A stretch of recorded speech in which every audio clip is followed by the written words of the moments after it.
आज हम अरबी ज़ुबान के हस्ब व नसब और शजरा नसब के बारे में जानेंगे और ये देखेंगे कि अरबी ज़ुबान का दीगर दुनिया की ज़ुबानों के साथ क्या ताल्लुक़ है और दुनिया में कितनी ज़ुबानें बोली जाती हैं। अगर आप अरबी ज़ुबान सीख लेते हैं तो उसकी मदद से आप कितनी ज़ुबानें बआसानी सीख सकते हैं, क्योंकि ज़ुबानें सीखना ये भी भाई एक फ़न है और इसके बहुत से फ़ायदे हैं। दुनिया में बहुत से ऐसे लोग हैं, अभी इंडिया में एक वो बच्चे था, शायद उसका नाम इंडिया का या बांग्लादेश का, उसका नाम महमूद है, और वो बता रहे थे कि पता नहीं 40, 50, 60 ज़ुबानें जो है वो बोल लेते हैं। और दुनिया में कुछ ऐसे लोग हैं जो 10-10 ज़ुबानें बोलते हैं, और ये भी एक्सरसाइज है ब्रेन की, ये ठीक है। अगर आप सीख लेते हैं उसको फ़ायदे भी हैं, सोशली फ़ायदे भी हैं, लेकिन एक तरह की सरगर्मी भी है। हमने बेसिकली देखना है कि अरबी ज़ुबान, ओवरऑल ज़ुबानें और अरबी ज़ुबान के फ़ायदे। और एक बंदा अगर अरबी ज़ुबान सीखना चाहता है, तो कितने घंटे लगा के वो सीख सकते हैं।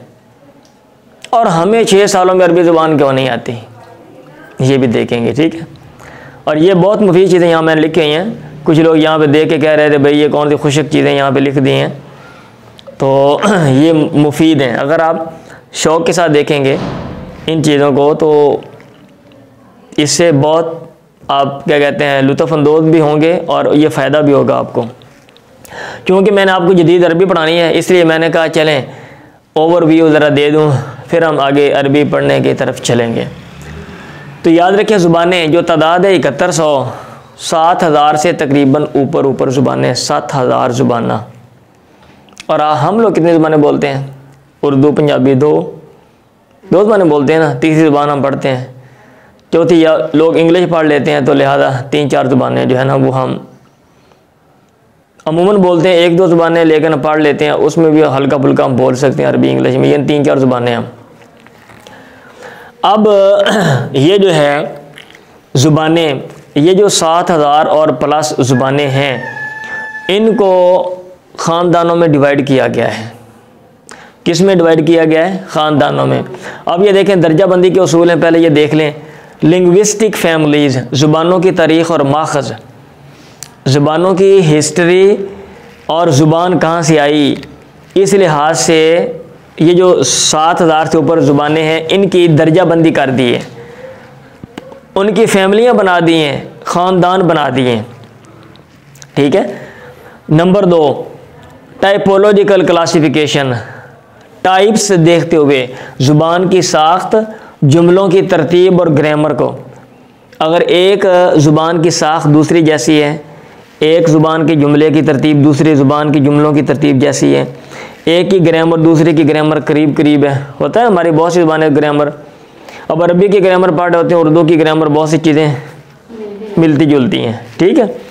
तो इस लिहाज से भी ज़ुबानों को डिवाइड किया जाता है। और जियोग्राफिकल क्लासिफिकेशन, मखसूस ख़िते के लिहाज से, भाई इस ख़िते में कौन कौन सी ज़ुबानें बोली जाती हैं। आप मुताला पाकिस्तान पढ़ते हो, आप नहीं पढ़ते वहाँ पे भी पाकिस्तान में सिंध में फ़लाँ ज़ुबान बोली जाती है, पंजाब में फ़लाँ आगे लहजे, हाँ बलूचिस्तान में फ़लाँ, पाकिस्तान में इतनी ज़ुबानें बोली जाती हैं, नहीं पढ़ते वो आप लोग।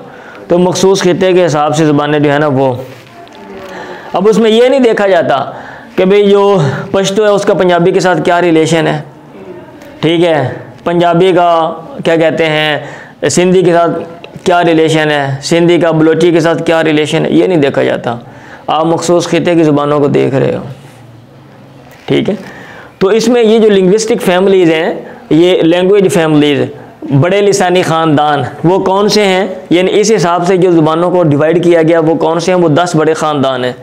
जैसे पिंड में होता है ना 10 ख़ानदान रहते हैं, 5 ख़ानदान रहते हैं, फ़लाँ। आगे फिर एक ख़ानदान के नीचे फ़लाने दी औलाद थे, फ़लाने दी औलाद थे, फ़लाने दी औलाद, ठीक है। आ जाने पत्तू कहने, आ फ़लाने नत्थू कहने, समझ आ रही है। तो इस तरह आगे नीचे। तो इसमें सबसे पहला इंडो यूरोपियन फैमिली मैंने नहीं साथ लगाया हुआ, वैसे मैं इंडो यूरोपियन, हिंद यूरोपी ख़ानदान है। 40% दुनिया की आबादी ये जो ख़ानदान की ज़ुबानें हैं वो बोलते हैं, ये एक ख़ानदान है। इंडो यूरोपियन एक ख़ानदान है और इस ख़ानदान के आगे ज़ुबानें हैं। जैसे ख़ानदान में अफराद होते हैं या नहीं होते हैं कि ख़ानदान कल्ला बंदा ही होता है, भी ख़ानदान रहता पे कि चाचा रहता पे होते हैं, भी ख़ानदान में अफराद होते हैं ना। सीनो तिब्बतन, चीनी तिब्बती, एशिया में ये एशिया के लोग जो है ना ये बोलते हैं, यानी एशिया में ये ख़ानदान ज़ुबानों का ख़ानदान पाया जाता है। अब सीनो चाइना, तिब्बतन तिब्बत के लोग, यानी चाइना और तिब्बत के लोग जो है ना वो चाइना के कुछ लोग और तिब्बत के कुछ लोग एक मखसूस ज़ुबान जो है वो बोलते हैं, ठीक है, मखसूस ख़ानदान है ज़ुबानों का, वो बोलते हैं। आगे उसके आगे भी मतलब है, आगे ब्रांचेज़ हैं, आगे ज़ुबानें झैली। नाइजर कॉन्गो ये अफ्रीका में ख़ानदान पाया जाता है, ये जल्दी से मैं बता देता हूँ। अफ्रो एशियाटिक, ये बताने का मकसद ये कि आपको जनरल आइडिया हो जाए कि आपकी अरबी ज़ुबान का ताल्लुक़ किधर से है और उससे करीब करीब क्लोज रिलेशन वाली कौन सी ज़ुबानें हैं, आपको आइडिया हो जाए ना, ये बताने का अफ्रो एशियाटिक, ये अफ्रो एशियाई, इसको कहते हैं मशरक़ वस्ता और शुमाली अफ्रीका में पाई ये ख़ानदान पाया जाता है। मशरक़ वस्ता, ठीक है, ठीक है, मशरक़ वस्ती एशिया, सॉरी मशरक़ वस्ता नहीं, मतलब मशरक़ वस्ता से मुराद वही है कि वो जो मशरक़, ये जो वस्ती एशिया है ना, ये वाला जो इलाका है इसमें, और शुमाली अफ्रीका, अफ्रीका के जो शुमाल की तरफ जो ममालिक हैं, दुनिया का नक्शा देख लो ना भाई, आपको पता चल जाएगा कि वो कौन से ममालिक हैं अफ्रीका के शुमाल की तरफ। अच्छा, नंबर 5 ड्राविडियन, द्राविड़ी ज़ुबान है, ये जनूबी भारत और श्रीलंका में ये ख़ानदान पाया जाता है। जनूबी भारत, अब ये भारत है, शुमाल वाला ये इलाका, जनूब वाला वो, और श्रीलंका भी उसके जनूब में है ना, इंडिया के जनूब में है ना, तो जनूब वाले ये वाले जो लोग हैं इस तरफ इंडिया के रहते हैं, और जो श्रीलंका वाले हैं वो वहाँ पे ये वाला ख़ानदान ज़ुबानों का पाया जाता है। अल्टेक, अल्ताई, तुर्की, मंगोल और उज़्बक जो लोग हैं वो ये ख़ानदान बोलते हैं ज़ुबानों का, ये ख़ानदान मतलब तुर्की में पाया जाता है, ये मंगोल हैं ये बोलते हैं, उज़्बक बोलते हैं। ऑस्ट्रोनेशियाई, ये जनूब मशरक़ी भारत और बहरुल काहिल के जज़ायर, जनूब मशरक़ी ये भारत है, इसके जनूब मशरक़ है, और बहरुल काहिल जो समुंदर है इस तरफ आगे, ठीक है, वहाँ के जो जज़ायर हैं, जज़ायर में ये वाला ज़ुबानों का ख़ानदान जो है ना ये पाया जाता है। थाई कडाई उर्दू में ऐसे लिखते हैं, ये जनूब मशरक़ी एशिया में पाया जाता है। ये हमारा एशिया है ना, इसके जनूब मशरक़ी वो इधर वाले जो मुल्क हैं आप देखें उसको। अच्छा, यूटो एज़टेकन शुमाली वस्ती अमेरिका में, शुमाली अमेरिका में और वस्ती अमेरिका में जो है ना ये वाला ज़ुबानों का ख़ानदान पाया जाता है। और ऑस्ट्रेलियन एबोरिजिनल, ठीक है, ऑस्ट्रेलिया की मुकामी ज़ुबान ये ऑस्ट्रेलिया में पाई जाती है। तो ये 10 बड़े ख़ानदान हैं, ये 10 बड़े ख़ानदान हैं। अब क्वेश्चन ये है, ये था क्या नंबर 3, नंबर 4 अरबी ज़ुबान का ताल्लुक़ किसके साथ है?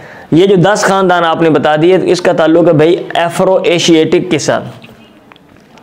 और इसमें इस ख़ानदान में कितनी ज़ुबानें हैं? 375, 375 ज़ुबाना, 450 ज़ुबाना इस ख़ानदान की, यानी अरबी जो आप पढ़ रहे हो इसके ख़ानदान में कितनी ज़ुबानें पाई जाती हैं? 450, 375। और 50 करोड़ से ज़्यादा बोलने वाले लोग हैं, ठीक है, ये 40-50 तक लिखा हुआ था, 40-50 के दरमियान मैंने 50 लिख दिया, मैंने कहा थोड़ा जो बता दो, लोग घट वैसे ना इदाद शुमार में कम बयान हुए होते हैं, आबादी में ज़्यादा ही है, कम चौक के रखो वैसे भी 50 करोड़ से ज़्यादा बोलने वाले हैं, ठीक है। अब ये जो ख़ानदान है इसको आगे डिवाइड किया गया है 6 ग्रुपों में, यानी इसके झैली जो ख़ानदान है वो 6 हैं। ये बड़ा जो ख़ानदान है इसके आगे जो नीचे वाले जो ग्रुप हैं वो कितने हैं? 6 हैं। नंबर 1 सेमेटिक हैं, number 2 Berber, number 3 Chadic, number 4 Cushitic, number 5 Omotic, number 6 Egyptian. ये इसके जैना ख़ानदान है। अब ये जो झैली ख़ानदान है इसमें से जो सेमेटिक है इस मतलब उसमें जो मेन ज़ुबानें पाई जाती हैं वो उनमें अरबी है, अबरानी है, आरामी है, अमहरी है और माल्टी है, और आपने ये लिखा होगा, ये पढ़ा होगा अरबी सामी की एक सामी नस्ल में से एक ज़ुबान है। ये आपने हो सकता है वो लुगत में शुरू में देखे ना, वहाँ पे अरबी का तारुफ लिखा हुआ है, वहाँ पे ऐसे ऐसे लिखा हुआ है कि सामी के ख़ानदान में से है। अब ये देख लें अरबी किधर से आई है और इसके साथ रिलेशन वाली ख़ानदान, और ये कहाँ पे बोली जाती है, तो ये अफ्रो एशियाटिक, ठीक है, मशरक़ वस्ता यानी एशिया का ये जो दरमियान वाला ये सारा इलाका है, और यहाँ पे और जो अफ्रीका के शुमाल वाला जो इलाका है वहाँ पे ये जो ज़ुबान है ये ज़ुबानें जो है ना ये पाई जाती हैं। समझ आई है? अच्छा, नंबर 4। नंबर 5, अरबी ज़ुबान की तारीख़ क्या है, इसकी एज क्या है, इसकी एज क्या है। तो अमूमन हम तो वैसे ये समझते हैं कि ये शुरू से ही अरबी ज़ुबान है, समझते हैं ना। वो कहते हैं, माहिरीन कहते हैं नहीं, इसकी जो एज है वो 3000 साल है, 3000 साल से 3500, क्योंकि इसके वजूद के जो कतबे हैं, रॉक इंस्क्रिप्शन, जो कतबे शतबे तहरीरें मिली हैं ना, वो ज़्यादा से ज़्यादा 800 साल से 1000 साल कबल मसीह पुरानी हैं। यानी ईसा अलैहिस्सलाम के आने से 1000 साल तक के दरमियान की तहरीरें मिली हैं, इसलिए इसकी जो एज है वो इतनी एज है। जो सबूत मिलता है ना उतनी एज समझेंगे। अब ये क्या मैं कहूँ आपकी एज कितनी है, ये बोले मेरी एज है वो 80 साल है, तो भाई हम सबूत देखेंगे ना, ज़ाहिरी तौर पे हम उसके मुताबिक एज को, हो सकता है कि जनाब इनका क्या कहते हैं कोई इनकी कोई बुज़ुर्गों में से हो और ये कोई करामत हो कि एज रुकी हुई हो, भी 80 साल होगी लेकिन रुकी हुई है, वी तो ही नहीं टपदी पे। समझ आ रहे हैं ना, हो सके, लेकिन हमने ज़ाहिर के मुताबिक हमने देखना है। तो अरबी ज़ुबान की जो तारीख़ है वो 3000 से 3500 साल पुरानी है, और सबाई और समूदी कतबे 800 से 1000 साल कबल मसीह के मिले हुए हैं, जिनकी बिना पर वो ये कहते हैं कि अरबी इतनी पुरानी है। सोना नहीं, ध्यान से ज़रा इधर मुतवज्जे हो। नंबर 5, ये ख़त्म करने वाला हूँ। अरबी बोलने वाले कितने हैं भाई? 26 ममालिक की सरकारी ज़ुबान है। वैसे तो इतने लोग बोलते हैं ना, 26 मुल्क हैं जिनकी सरकारी ज़ुबान है अरबी, 26 मुल्क हैं, और 1.5 अरब मुसलमान जो हैं वो अपनी तालीम में अरबी ज़ुबान सीखते हैं। दुनिया के 1.5 अरब मुसलमान, हर बंदा कुरान भी पढ़ता है या नहीं पढ़ता बता? बहुत, मेरा ख्याल है कोई बदकिस्मत होगा हाँ जो ये कहेगा कि मैंने कुरान नहीं पढ़ा या मैं नहीं पढ़ता हूँ, अदरवाइज़ कोई ना कोई तो मतलब इस शक्ल में बंदा करता ही है ना। अब अरबी जानने के फ़ायदे क्या हैं? अरबी जानने के फ़ायदे क्या हैं? आपने जदीद अरबी पढ़नी है ना, इसलिए मैं बता रहा हूँ। कुछ लोगों को नींद आ रही है, वो भाई नींद, अगर आपको नींद आती है तो आप खड़े हो जाएं 2-4 मिनट के लिए कि नींद प्यारी है, इसकी रहने दो, उसे नहीं जाना हैगा अरबी पढ़ के कदइयों में। अच्छा जी, सियाहत, अरबी जानने के फ़ायदे, आप दुनिया में घूम फिर सकते हैं, आप दुनिया में घूम फिर सकते हैं, दुनिया करीब से करीब तर आ रही है, और नए नए मनसूबे। अब तो ऐसे ऐसे ज़राए मवासलात आ जाएंगे ना कि यहाँ से जहाँ पे आप कराची में पहुँचते हो ना 20-25 घंटे लगा के, आप 1-2 घंटों में यहाँ से कराची पहुँच जाओगे। हाँ जी, और तेज़ से तेज़ तर और आमदोरफ्त, वो ये सोच रहे हैं कि हम चाँद पर जाएं, हम और सियारों पे, दुनिया ये सोच रही है।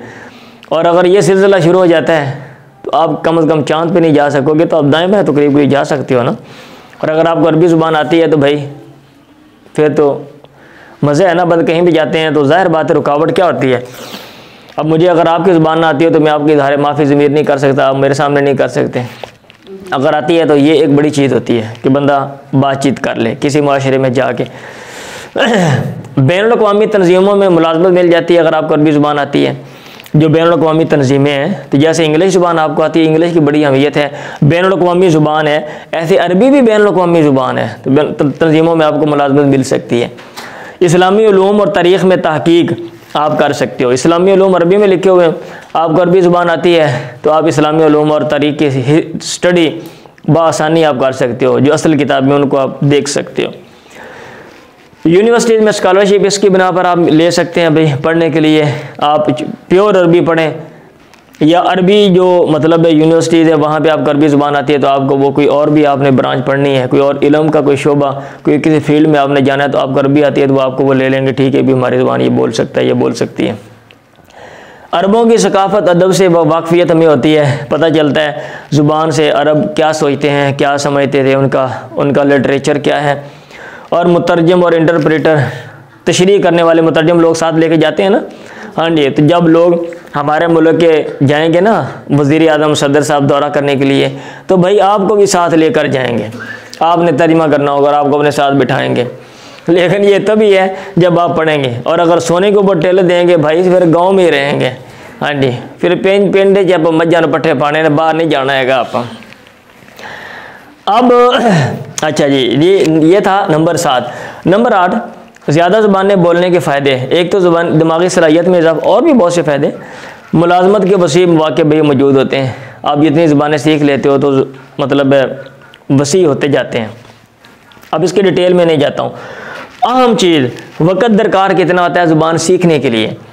तो एक इदारा है वो ज़ुबानों के ऊपर स्टडी करता है, शायद वो मेरा ख्याल है अमेरिका का है। उसने जो स्टडी की, उसने ये दर्जा बंदी की हुई है कि अगर कोई ज़ुबान आसान है तो उसका और हिसाब है, दरमियानी मुश्किल है, ज़्यादा मुश्किल है, बहुत मुश्किल है तो उसका और हिसाब है। अगर कोई आसान ज़ुबान है ना, आप 600 घंटों में सीख सकते हैं। कितने घंटे लगाएंगे? 600 घंटे। अब आप उसको निकाल लो कि डेली के अगर आप 10 घंटे लगाएंगे तो फिर 5 घंटे लगाएंगे तो उतने दिन आगे बढ़ते जाएंगे। और ये लिखा हुआ है तकरीबन 6 माह से 1 साल के अंदर अंदर आपको आसान ज़ुबान आ जाएगी। आप दुनिया की आसान ज़ुबानें सीखना चाहते हैं, आप पॉलीग्लोट बनना चाहते हैं। पॉलीग्लोट कहते हैं जो 10 से ज़्यादा ज़ुबानें बोलता है। आप दुनिया की 10 आसान ज़ुबानें मुंतखब करें, सीखना शुरू कर दें, एक साल में एक ज़ुबान सीखती जाए। ठीक है। दरमियानी मुश्किल सीखने के लिए आपको 900 घंटे चाहिए। 1 से 1.5 साल में आप बआसानी सीख लेते हैं। 1 से 1.5 साल में आप बआसानी सीख लेते हैं। और मुश्किल के लिए आपको 1100 घंटे चाहिए। 1.5 से 2 साल में आप बआसानी सीख लेते हैं। और बहुत मुश्किल के लिए आपको 2200 घंटे चाहिए। ये 2 से 3 साल के अंदर आप ज़ुबान सीख लेते हैं। और मज़े की बात यह कि हमारी अरबी को उन्होंने बहुत मुश्किल में डाला हुआ है, तो मैं 3 साल के अंदर अरबी आनी चाहिए। अब सवाल ये पैदा होता है, हम 6 साल पढ़ते हैं अरबी, हमें फिर भी नहीं आती। तो 6 सालों का मसला नहीं है, मसला ये है कि हमने अरबी सीखने के लिए कितने घंटे दिए हैं, हम डेली के कितने घंटे देते हैं। हम मेरा ख्याल डेली के कोई मतलब लगन के साथ पढ़े, ध्यान से तवज्जो के साथ ये चीज़ टारगेट ध्यान में रख के कोई आधा घंटा भी अमूमन स्टूडेंट अमूमन नहीं पढ़ते, कुछ पढ़ते हैं, नहीं पढ़ते हैं। बामरे मजबूरी पढ़ रहे हैं, बामरे मजबूरी सवाल जवाब याद कर रहे हैं, बामरे मजबूरी काम कर रहे हैं। जब आप ये अरसा नहीं देंगे तो फिर हमें ज़ुबान कैसे आ सकती है। और ये हम क्यों नहीं कर रहे होते? क्योंकि हम और दुनिया के बाकी काम, जो मदरसे के सारे काम, क्योंकि मदरसा हमने चलाना होता है ना। कोई जसूसियाँ नहीं करेंगे तो कैसे काम बनेगा, नंबर शंबर नहीं बनाएंगे तो कैसे काम बनेगा, कोई ग़ीबतें शीबतें नहीं करेंगे तो कैसे, चुगलियाँ नहीं करेंगे तो, समझ आ रही है? हाँ जी। बाकी कुछ तो सुस्ती चढ़ी होती है, फिज़िकली हमने एक्टिविटी बहुत कम करनी होती है। ठीक है, रोटी खा दी नाल ही पांडे रखे उत्थे लम्बे पै के सौ जाओ। तो जब ये अलमिया है तो ये वजह है कि 6 साल पढ़ के हमें अरबी बड़ी डरावनी और हैबतनाक और खौफनाक, और हमें शक्ल उसकी लगती है, हम देख के डर जाते हैं और अरबी से हम दूर भागते हैं। अब 6 सालों में आपने अरबी को बहुत कम टाइम दिया भाई। उर्दू की किताबें आप पढ़ते रहे हो तो अरबी इसलिए नहीं आती। अब आपने आज से अपना टाइम नोट करना शुरू कर देना है, क्योंकि इस साल आपने जदीद अरबी सीखनी है। देखना है आपने हर रोज़ के मैं जदीद अरबी कितनी देर पढ़ती हूँ या मैं पढ़ता हूँ, और उसको काउंट करते जाना है। आपने इस साल के अंदर आपने इसको 2200 घंटे देने हैं। कितने देने? 2200 घंटे। 2200 ना भी दो भाई, 1500 घंटे दे दो, 1500 घंटे आप दे दो, आप 1000 घंटे दे दो। मैं उम्मीद करूँगा कि आप ये अरबी ज़ुबान सीख जाएंगे। तो ये था अरबी के हवाले से कुछ कि अरबी ज़ुबान ये कहाँ से आई है, कितनी इसकी एज है, दुनिया में कितने लोग बोलने वाले हैं। अगर आप अरबी ज़ुबान सीख जाएं और इतने बोलने वाले आने जाने में, और वैसे भी आपको फ़ायदा हो। ज़ुबान लोग सीखने वाले बड़े होते हैं, जैसे इंग्लिश ज़ुबान सीखने वाले, अरबी ज़ुबान सीखने वाला, आप किसी इदारे में चले जाएँ, इंसान की बड़ी वर्थ होती है, बड़ी वैल्यू होती है। सोशली फ़ायदा होता है, माशरती फ़ायदा भी होता है, माशी फ़ायदा भी होता है। और वैसे इल्म भी सीखना, हम क्योंकि हमारे लिए तो मजबूरी है ना, हमने इस अरबी की इस्लामी चीज़ें पढ़नी होती हैं, और वो सारा हमारा जो लिटरेचर है जो मजमूई तौर पे वो सारा वो अरबी में लिखा हुआ है। मेरा ख्याल है इतनी बातें करके कुछ ना कुछ तो पल्ले पड़ा होगा। अरबी के हवाले से।